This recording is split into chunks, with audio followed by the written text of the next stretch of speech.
12월 19일 월요일입니다. 어제 주일은 잘 보내셨지요? 어제 최고의 한파주의였는데요. 빙판길 조심하시고요. 항상 안전하고 평안한 삶이 되시기를 바랍니다. 오늘 함께 묵상할 말씀은요. 전도서 7장 1절에서 14절입니다. 좋은 이름이 좋은 기름보다 낫고 죽는 날이 출생하는 날보다 나으며 초상집에 가는 것이 잔치집에 가는 것보다 나으니 모든 사람의 끝이 이와 같이 됨이라. 산자는 이것을 그의 마음에 둘지어다. 슬픔이 웃음보다 나음은 얼굴에 근심하는 것이 마음에 유익하기 때문이니라. 지혜자의 마음은 초상집에 있을 때 우매한 자의 마음은 혼인집에 있느니라. 지혜로운 사람의 책망을 듣는 것이 우매한 자들의 노래를 듣는 것보다 나으니라. 우매한 자들의 웃음소리는 솥 밑에서 가시나무가 타는 소리 같으니 이것도 헛되니라. 탐욕이 지혜자를 우매하게 하고 뇌물이 사람의 명철을 망하게 하느니라. 일의 끝이 시작보다 낫고 참는 마음이 교만한 마음보다 나으니 급한 마음으로 노를 바라지 말라. 노는 우매한 자들의 품에 머무름이니라. 옛날이 오늘보다 나은 것이 어찌 미냐 하지 말라. 이렇게 묻는 것은 지혜가 아니니라. 지혜는 유산같이 아름답고 햇빛을 보는 자에게 유익이 되도다. 지혜의 그늘 아래에 있음은 돈의 그늘 아래에 있음과 같으나 지혜에 관한 지식이 더 유익함은 지혜가 그 지혜 있는 자를 살리기 때문이니라. 하나님께서 행하시는 일을 보라. 하나님께서 굽게 하신 것을 누가 능히 곧게 하겠느냐. 형통한 날에는 기뻐하고 곤고한 날에는 되돌아 보아라. 이 두 가지를 하나님이 병행하게 하사 사람이 그의 장래 일을 능히 헤아려 알지 못하게 하셨느니라. 아멘. 앞에서 전도자는 세상 모든 일은 하나님의 주권에 의해 진행되고 인간은 그 섭리를 알 수 없다고 단식했습니다. 전도자는 이 알 수 없음이라는 주제를 계속 이어갑니다. 오늘 본문에서 전도자는 좋은 것과 나쁜 것이 마치 동전의 양면과 같이 혼재되어 있기에 그 경계를 알기 어려운 현실에 대해 이야기합니다. 먼저 슬픔이 웃음보다 낫다고 1절에서 4절에 말하고 있습니다.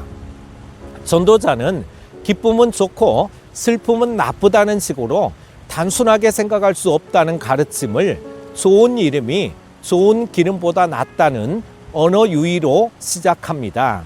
살아서 좋은 기름으로 상징되는 풍요를 누리기보다 죽었을 때 좋은 이름으로 상징되는 명예를 남기는 것이 더 가치 있다는 말입니다. 출생이 아니라 죽음을 통해 인생의 가치가 결정되기에 그리고 모든 사람의 끝이 다 동일함을 기억하는 것이 마땅하기에 지혜로운 자는 초상집을 찾아 함께 우는 일에 더 많은 가치를 둡니다. 웃고 떠드는 곳을 찾기보다는 슬퍼하고 근심하는 사람들과 함께 하는 것이 훨씬 더 마음에 유익합니다. 결혼식에는 빠져도 장례식에는 빠지지 말라고들 하듯이 슬퍼하는 사람과 함께 슬퍼하는 것이 잔치집에서 함께 즐거워하는 것보다 더 중요한 일임은 분명합니다.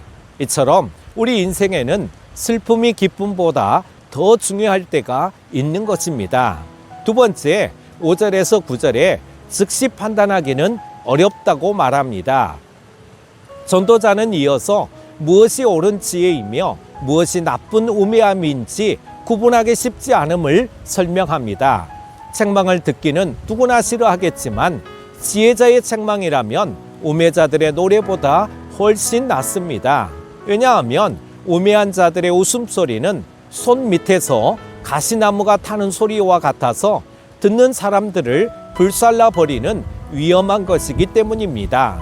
하지만 누가 지혜자인지를 판단하기는 너무 어렵습니다. 왜냐하면 지혜자도 탐욕과 뇌물에 의해 지혜를 잃어버리기도 하기 때문에 그렇습니다.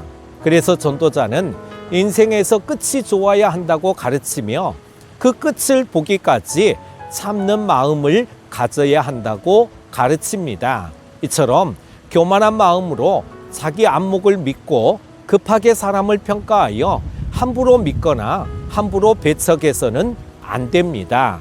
천천히 사람을 알아가는 태도야말로 인간관계에서 꼭 필요한 지혜입니다. 마지막으로 10절에서 14절은 지혜의 본질을 추구하라고 말합니다. 전도자는 이처럼 무엇이 옳고 무엇이 그른지 파악하기 힘든 현실을 받아들여야 한다고 가르칩니다. 전도자가 보기에 세상은 더 어리석어지거나 반대로 더 지혜로워지지도 않습니다.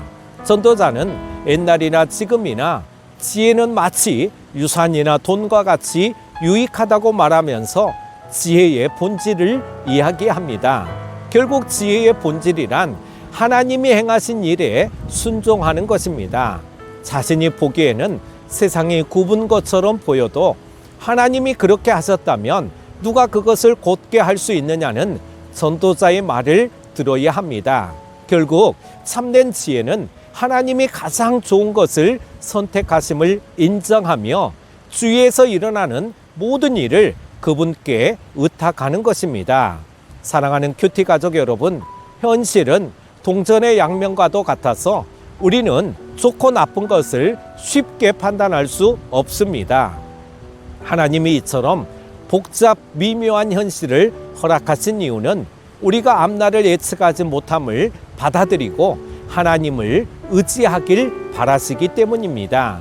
인생이 예측 불가능하며 불안하기도 하지만 그렇기 때문에 더욱 하나님께 나아갈 수 있으니 어떤 면에서는 감사할 일입니다.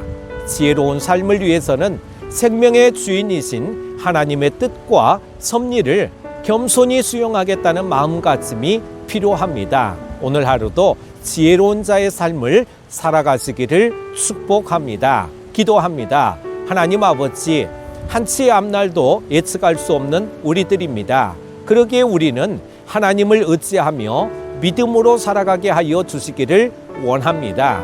하나님 안에서 참 지혜를 얻어 하나님의 뜻과 섭리를 겸손히 인정하며 나아가게 하여 주옵소서. 주신 말씀을 붙잡고 오늘 하루도 승리하게 하여 주시기를 원하오며 예수님의 이름으로 기도합니다. 아멘.